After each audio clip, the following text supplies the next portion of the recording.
नमस्ते दोस्तों, इस वीडियो को ध्यान से देखिए। ये वीडियो है इजराइल के एक डेजर्ट फेस्टिवल का, जहां पर आम जनता यानी कि आम लोग जाकर वहां एंजॉय कर रहे थे और म्यूजिक पार्टी का मजा ले रहे थे। और तभी अचानक वहां पर आते हमास के सोल्जर्स, वो भी पैराग्लाइडिंग करके आते और सीधा हमला करते इस म्यूजिक फेस्टिवल पर। और हमला करने के बाद कुछ लोगों को बंदी बनाया जाता है और कुछ लोगों को वही ऑन साइट डेथ दी जाती है। इतना ही नहीं दोस्तों, ये एक दूसरा वीडियो देखिए जिसमें इजराइल का एक शहर है, हमारे सोल्जर्स ने एयर स्ट्राइक किया था। आपको इन तस्वीरों को देखकर लग रहा होगा कि ये कोई बड़ा फिल्म का सेट होगा, लेकिन ऐसा नहीं है दोस्तों। ये पूरी सिटी बर्बाद हो चुकी है। एक और वीडियो देखिए, ये है गाजा स्ट्रिप के एक सिटी का वीडियो, जहाँ पर आम जनता अपने लाइफ को बचाने के लिए इधर उधर भाग रही है। इस वीडियो में एक बच्चे को लेकर एक आदमी भाग रहा है, लेकिन जैसे ही वो बच्चा अपने माँ के पास पहुंचने वाला था, उसकी माँ शॉक की वजह से वहीं उसकी डेथ हो जाती है। और ये दोस्तों घटनाएं हैं इजराइल पैलेस्टीन वॉर की। जी हाँ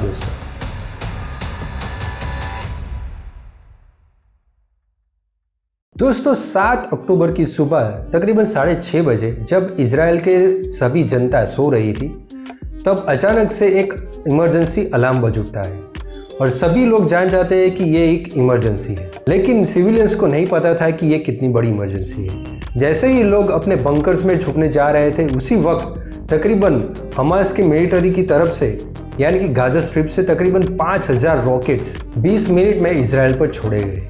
जी हाँ दोस्तों, तकरीबन 5000 रॉकेट्स यानी कि 1 मिनट में 250 रॉकेट्स छोड़े गए। इजराइल के पास अपना एक डिफेंस सिस्टम है जिसे कहते हैं आयरन डोम सिस्टम। वो एक काफी कारगर एंड डिफेंसिव मैकेनिज्म है। जैसे ही एक मिसाइल इजराइल के स्पेस के आसपास आती है, ये आयरन डोम सिस्टम एक मिसाइल लॉन्च करता है और उसे इंटरसेप्ट करके मार गिराता है। लेकिन आयरन डोम सिस्टम की भी एक लिमिट है। इतने सारे रॉकेट्स एक साथ छोड़ने की वजह से आयरन डोम सिस्टम फेल हो गया और तकरीबन हजारों की संख्या में इजराइल की धरती पर रॉकेट्स गिरे और इसी वजह से तकरीबन हजारों लोग वुंडेड हुए, काफ़ी लोगों की मौत हो गई और तकरीबन हर घर पर एक मिसाइल तो ज़रूर गिरी होगी। इसी अटैक को काउंटर करने के लिए इजराइल के प्राइम मिनिस्टर अपने देश को संबोधित करते कहते हैं कि Israel is at war. We didn't want this war. It was forced upon us in the most brutal and savage way. But though Israel didn't start this war, Israel will finish it. यानी कि prime minister ने कहा कि हमने ये war start नहीं की, हमें इस वॉर में धकेला गया है, लेकिन हम इस वॉर को खत्म करेंगे। ये मैं वीडियो शूट कर रहा हूँ 13 अक्टूबर को। अब तक तकरीबन 2000 से ज़्यादा लोग दोनों तरफ से मारे जा चुके हैं। उनमें से काफ़ी सारे सिविलियंस भी थे और सोल्जर्स भी थे और काफ़ी सारे चिल्ड्रन भी थे। तो आखिरकार ये बड़ा सवाल है कि हमास ने इजराइल पर हमला किया ही क्यों? आखिर क्या है ये हमास? क्या ये एक टेररिस्ट ग्रुप है या फिर ये अपने हक के लिए लड़ रहे हैं? और दुनिया भर के देशों का इस वॉर पर क्या रिएक्शन रहा, आइए दोस्तों इस वीडियो में जानते हैं। दोस्तों इजराइल पैलेस्टीन वॉर कोई 3 या 4 साल पुरानी वॉर नहीं है। ये तकरीबन हजारों साल से चली आ रही है। अगर आपको हजारों साल का इतिहास देखना है और समझना है तो मैं आपको एक वीडियो रिकमेंड करूंगा। ध्रुव राठी सर का ये वीडियो काफी अच्छा है अगर आपको हजारों साल का इजराइल पैलेस्टीन का इतिहास समझना है तो। मैं इस वीडियो में एक ब्रीफ हिस्ट्री दूंगा, तकरीबन वर्ल्ड वॉर 1 से लेकर आज तक की हिस्ट्री मैं आपको प्रेजेंट करके दिखाऊंगा। दोस्तों आखिरकार क्या है ये हमास? हमास पैलेस्टीन में एक पॉलिटिकल पार्टी है। पैलेस्टीन में मेनली 2 पॉलिटिकल पार्टी है, हमास और दूसरी है फतेह। और इन दोनों की आइडियोलॉजी बिल्कुल ही डिफरेंट है। हमास एक पॉलिटिकल प्लस मिलिटरी ग्रुप है, जबकि फतेह वो इजराइल को एज अ देश रिकॉग्नाइज करती है, जबकि हमास इजराइल को देश रिकॉग्नाइज करने से बिल्कुल मना कर देती है। और इन दोनों पॉलिटिकल पार्टी में कई ज़्यादा कॉन्फ्लिक्ट्स भी हुए हैं, जिसको मैं आगे आपको समझाने वाला हूँ। हमास की स्थापना हुई थी तकरीबन 1987 में। हमास की स्थापना शेख अब्दुल यासीन एंड अब्दुल अजीज अल अंतीसी के द्वारा हुई थी। अभी जो हमास पॉलिटिकल पार्टी और मिलिट्री है वो सिर्फ गाजा स्ट्रिप में एक्टिव है और गाजा स्ट्रिप में तकरीबन 20 लाख लोग तकरीबन 3665 किलोमीटर स्क्वायर में रह रहे हैं। गाजा स्ट्रिप एक खुली जेल की तरह है क्योंकि इजराइल ने 2008 से ही गाजा स्ट्रिप को चारों तरफ से घेर लिया है। सो दोस्तों इस लड़ाई को ध्यान में रखकर यूएसए के प्रेसिडेंट जो बाइडेन ने भी अपने एक डिक्लेरेशन में कहा कि हम इजराइल के साथ हैं और इजराइल के साथ खड़े रहेंगे।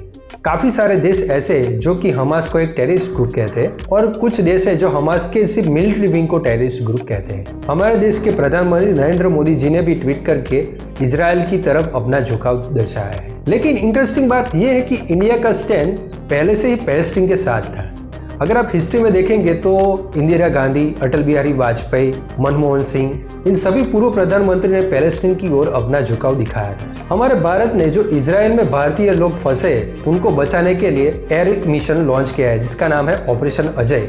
इजराइल में फंसे तकरीबन 212 लोग को भारत इंडिया में वापस लाया गया। दोस्तों, इजराइल पैलेस्टीन कॉन्फ्लिक्ट की शुरुआत होती है वर्ल्ड वॉर 1 से। जी हाँ दोस्तों, तब इजराइल और आसपास के देशों पर ऑटोमन साम्राज्य का राज चल रहा था और उसी वक्त यानी कि 1917 के आसपास वर्ल्ड वॉर 1 भी शुरुआत हो चुकी थी और ऑटोमन राज्य ने सेंट्रल पावर्स को सपोर्ट दिखाया था। ब्रिटिशर्स एंड फ्रांस दोनों ने कोएलिशन किया और उस वक्त ब्रिटिश के पैलेस्टीन फॉरेन सेक्रेटरी थे आर्थर बेल्फोर। उन्होंने एक पत्र लिखा लियोनर वॉल्टर रूथचाइल्ड को, जो कि जूइश कम्युनिटी के एक हेड थे। इस पत्र में लिखा गया था कि अगर ब्रिटिश ऑटोमन साम्राज्य को हरा देता है तो ब्रिटिश मदद करेगा जूइश लोगों के लिए एक अलग से कंट्री बनाने के लिए। ये लेटर सिर्फ ओनली 67 वर्ष का था। वर्ल्ड वॉर 1 में ऑटोमन एम्पायर को हराने के बाद British empire and France empire Ottoman empire को एक दूसरे को बांट देते हैं और इसी के साथ चालू होता है ब्रिटिश कॉलोनाइजेशन। हजारों की संख्या में जूइश को पैलेस्टीन इमिग्रेंट्स को लाके स्थापित किया जाता है और उसमें मदद करता है ब्रिटेन। जी हाँ दोस्तों, तकरीबन ब्रिटिश कॉलोनाइजेशन स्टार्ट हुआ था 1999 से और तकरीबन 1946 तक ये चला। 1999 से 1926 में तकरीबन 90,000 से ज्यादा जूइश लोग पैलेस्टीन में आके बसे और उसी वक्त जो पैलेस्टीन की जनता थी यानी कि अरब, जिनमें मेनली मुस्लिम्स एंड क्रिश्चियंस शामिल थे, उनको ये चीज पसंद नहीं आई। धीरे धीरे अरब लोगों ने इस ब्रिटिश कॉलोनाइजेशन का विरोध किया। धीरे धीरे ये स्ट्राइक्स बढ़ती गई और 1930s आने तक ये एक बहुत ही बड़ा विराट रूप ले चुका था। अरब नेशनलिस्ट ने सबसे बड़ी स्ट्राइक की, जूइश प्रोडक्ट्स को बॉयकॉट किया, प्लस टैक्स पेमेंट करने से इनकार कर दिया और दूसरा डिसओबीडियंस मूवमेंट को स्टार्ट किया और ये स्ट्राइक चली तकरीबन 6 से 7 महीने। इसी हिंसा को रोकने के लिए 30,000 से ज्यादा ब्रिटिश ट्रूप्स पैलेस्टीन में उतारे गए और तकरीबन काफी ज्यादा बॉम्ब, एयर स्ट्राइक्स एंड काफी सारे घरों को जला दिया गया और काफी सारे पैलेस्टीनियंस को मार दिया गया। 1936 से 1939 के बीच तकरीबन 5,000 पैलेस्टीनियंस को मार डाला गया। उनमें से तकरीबन 15,000 से 20,000 पैलेस्टीनियंस घायल हुए और तकरीबन 5,600 से ज्यादा लोगों को अरेस्ट किया गया। वर्ल्ड वॉर 1 खत्म होने के कुछ ही सालों बाद वर्ल्ड वॉर 2 स्टार्ट हो चुकी थी और वर्ल्ड वॉर 2 में सबसे बड़ी ताकत निकल कर आई जर्मनी, जिसके लीडर थे अडोल्फ हिटलर और अडोल्फ हिटलर का टारगेट थे जूइश पीपल। जी हाँ दोस्तों, अडोल्फ हिटलर ने तकरीबन लाखों जूइश को मार डाला था वर्ल्ड वॉर 2 में और इसी की वजह से यूरोपियन कंट्रीज में जो जूइश लोग थे वो इमिग्रेंट्स होकर पैलेस्टीन में आके स्थापित हुए। तकरीबन 1 लाख से ज्यादा जूइश लोग पैलेस्टीन में आके बस गए। अडोल्फ हिटलर की मीटिंग हुई थी अरब नेशनलिस्ट के साथ, जिसका नाम था अमीन अल हुसैनी। इन दोनों में एक मीटिंग हुई थी जिसमें तय हुआ था कि अगर एडोल्फ हिटलर की जीत होती है तो वो मदद करेगा जूइश की जो ग्रुप्स एंड पार्टीज है पैलेस्टीन में, वो सभी को वो खत्म कर देगा। और जो अरब नेशनलिस्ट के ग्रुप्स थे उसने साथ दिया जर्मनी का, लेकिन ऐसा कुछ भी नहीं हुआ। एडोल्फ हिटलर की वर्ल्ड वॉर 2 में हार हुई। और दोस्तों, साल आता है 1947। ये साल एक ऐतिहासिक साल था जहां पर पैलेस्टीन का पार्टीशन 2 देशों में होने वाला था। एक था अरब देश और दूसरा था जूइश लोगों का देश। इतनी सारे घटनाएं होने के बाद ब्रिटिश ताज था वो एक तरीके से बहुत बड़ी मुसीबत में पड़ चुका था। इसीलिए वो पैलेस्टीन का पार्टीशन चाहता है जिससे कि उनकी सत्ता पैलेस्टीन में बनी रहे। इसीलिए पैलेस्टीन का जो मुद्दा था वो यूनाइटेड नेशंस में पहुंचा दिया गया। दोस्तों, जैसे ही 1947 में पैलेस्टीन का पार्टीशन हुआ वैसे ही हमारे भारत और पाकिस्तान का 1947 में पार्टीशन हुआ।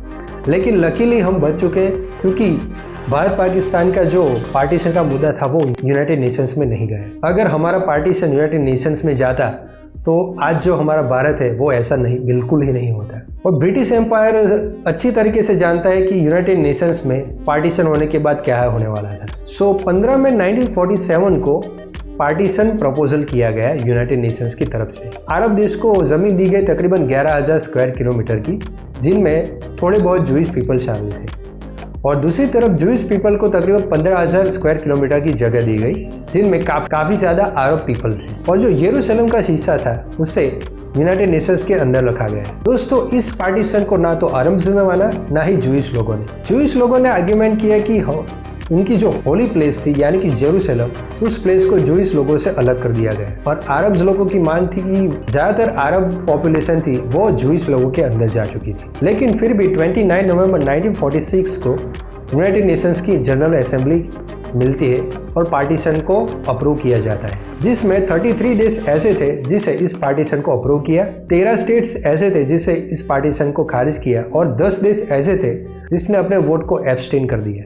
ज़्यादातर जो जूइश ग्रुप थे उन लोगों ने इस पार्टीशन को एक्सेप्ट किया था, लेकिन अरब नेशनलिस्ट थे उन लोगों ने अपील की इंटरनेशनल कोर्ट जस्टिस में, लेकिन इंटरनेशनल कोर्ट जस्टिस में भी अरब लोगों की हार हुई। जैसे ही इस पार्टीशन को अप्रूव किया गया वैसे ही अरब नेशनलिस्ट लोगों ने एक वायोलेशन का सहारा लिया और काफ़ी बड़ी स्ट्राइक करने लगे। दोस्तों, अरब स्टेट एंड जूइश स्टेट के पार्टीशन से अरब नेशंस थे वो बिल्कुल ही खुश नहीं थे।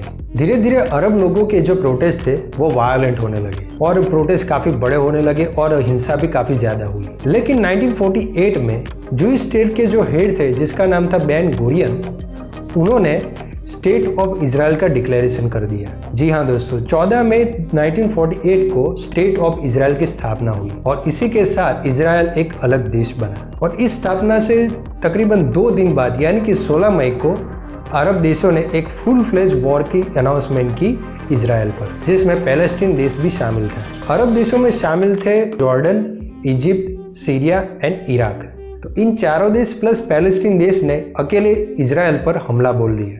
लकीली इजराइल इस वॉर में जीत जाता है, लेकिन इस वॉर में मानहानि काफ़ी ज़्यादा होती है। तकरीबन 15,000 पैलेस्टीनियंस की मौत इस वॉर में हो जाती है। तकरीबन 500 गांव और 500 जो शहर थे वो तबाह हो जाते हैं और काफ़ी सारे पैलेस्टीनियंस को अपने घर और गांव छोड़कर Gaza strip and West Bank में जाना पड़ता है। इसराइल की इस जायनिस्ट मूवमेंट की वजह से इसराइल तकरीबन पैलेस्टीन का 78% हिस्सा कब्जा करने में कामयाब हो जाता है। तकरीबन 7,50,000 जितने पैलेस्टीनियंस लोगों को अपने घरों से निकाला जाता है और Gaza strip and West Bank में उसे स्थायी किया जाता है और काफ़ी सारे पैलेस्टीनियन इमिग्रेंट्स जो पड़ोसी अरब देश थे वहाँ जाके बस जाते हैं। अभी भी गाजा स्ट्रिप पर इजिप्ट का शासन था और जो वेस्ट बैंक था वो जॉर्डन के पास था। इस वॉर को नाम दिया जाता है the Nakba, the ethical cleansing of Palestine.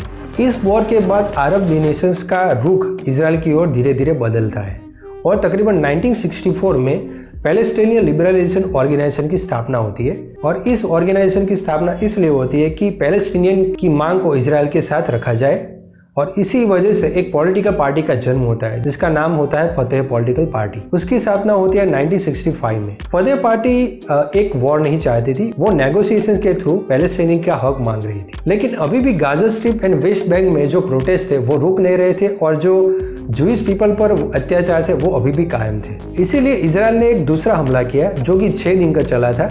इसीलिए इस वॉर को 6 डे वॉर कहा जाता है और दूसरा इसका नाम है द नक्शा। इस बार इजराइल पूरे पैलेस्टीन को अपने कब्जे में ले लेता है, जिसमें शामिल होता है वेस्ट यरूशलेम, वेस्ट बैंक, गाजा स्ट्रिप। उसके साथ साथ इजिप्ट का जो सिनाई पेनिनसुला था उस पर भी इजराइल का कब्जा हो जाता है। और इजराइल 2 टियर सिस्टम को इंट्रोड्यूस करता है जिसमें जूइश लोगों को सारे हक दिए जाते हैं, जबकि पैलेस्टीनियंस को मिलिट्री ऑक्यूपेशन के अंडर रखा जाता है तकरीबन 20 सालों के लिए और तकरीबन 20 साल बाद इन पैलेस्टीनियंस को इजराइल की सिटीजनशिप दी जाती है। जो ऑर्गेनाइजेशन बनी थी PLO वो मेनली बनी थी West Bank and Gaza strip पर एडमिनिस्ट्रेशन को अच्छे से चलाने के लिए, लेकिन PLO फेल होती हुई नजर आ रही थी क्योंकि 1987 में एक बहुत बड़ा प्रोटेस्ट पैलेस्टीनियंस ने शुरू किया गाजा स्ट्रिप में। घटना ये थी कि जूइश का एक ट्रक था वो टकराया था एक पैलेस्टीनियन वर्कर के 2 कार से। उसकी वजह से 4 पैलेस्टीनियन वर्कर्स की मौत हो चुकी थी। गाजा स्ट्रिप में एक प्रोटेस्ट शुरू हो गया।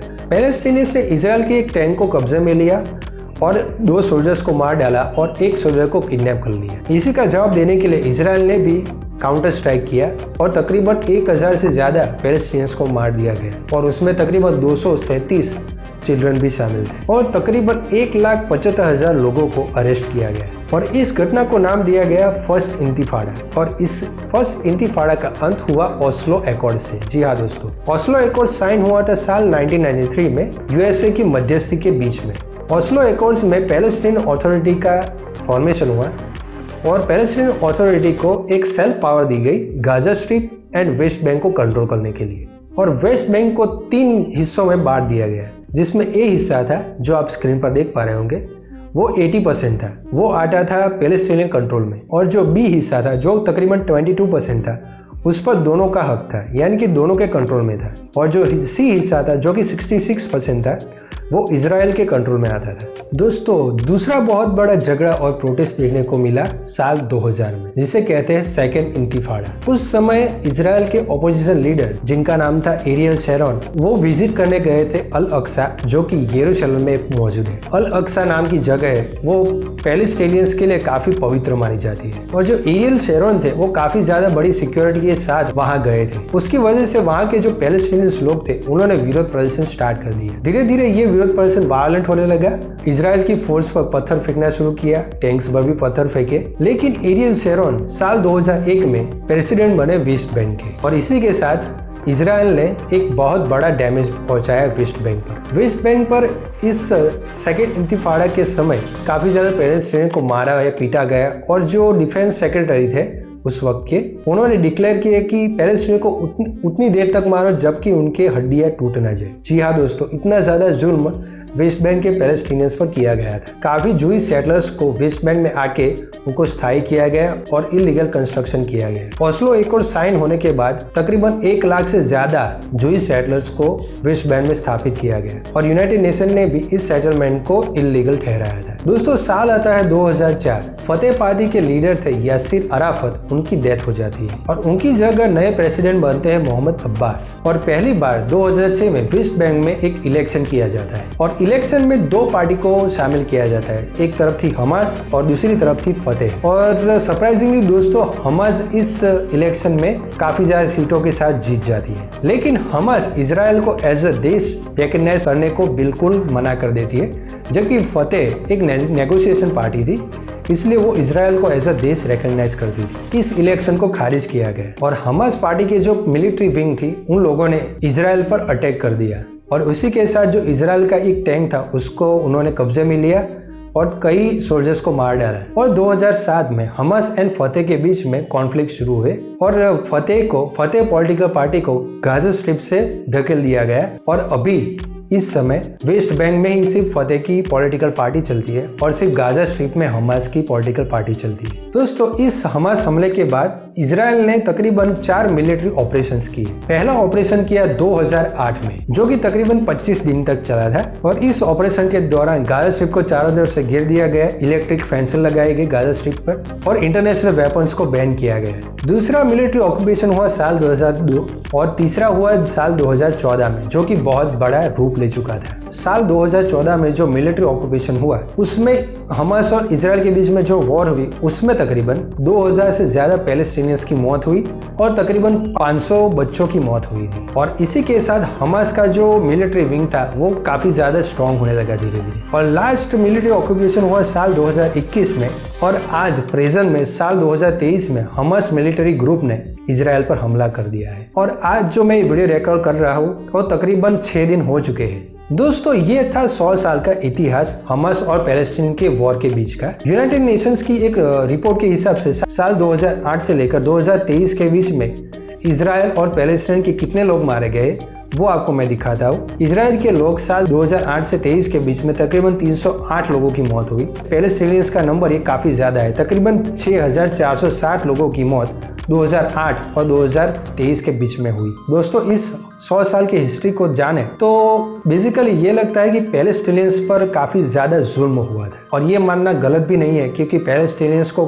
अपने ही देश में एक रेफ्यूजी की तौर पर रहना पड़ रहा है। दोस्तों ऐसा भी नहीं है कि पैलेस्टीन के सभी लोग इस वॉर में शामिल हैं। अभी जो गाजा स्ट्रिप में तकरीबन 20 लाख लोग रह रहे हैं उनमें से काफी ज्यादा सिविलियंस है, और जो हमास मिलिट्री विंग या फिर कह लीजिए टेररिस्ट ग्रुप है वही एक जंग चाहता है इजराइल को हराने के लिए। दोस्तों मैं चाहूंगा कि इस वॉर का अंत जल्द ही हो जाए। वैसे ही रशिया और यूक्रेन की वॉर तकरीबन 1.5 साल से चल रही है। दोस्तों वॉर चाहे छोटी हो या बड़ी, लेकिन नुकसान हमेशा सिविलियंस का होता है, और हमने world war 1 and world war 2 भी देखी है, और अभी भी इन दोनों वॉर से कुछ भी सीख नहीं पाए हैं। मेरी आशा इजराइल एंड पैलेस्टीन की जो आम जनता है उनके साथ है।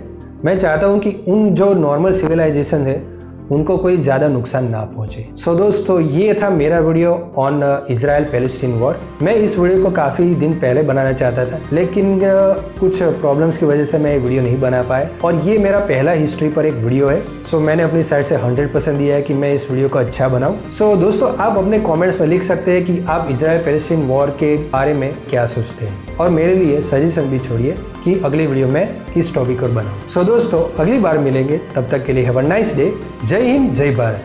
Thank you.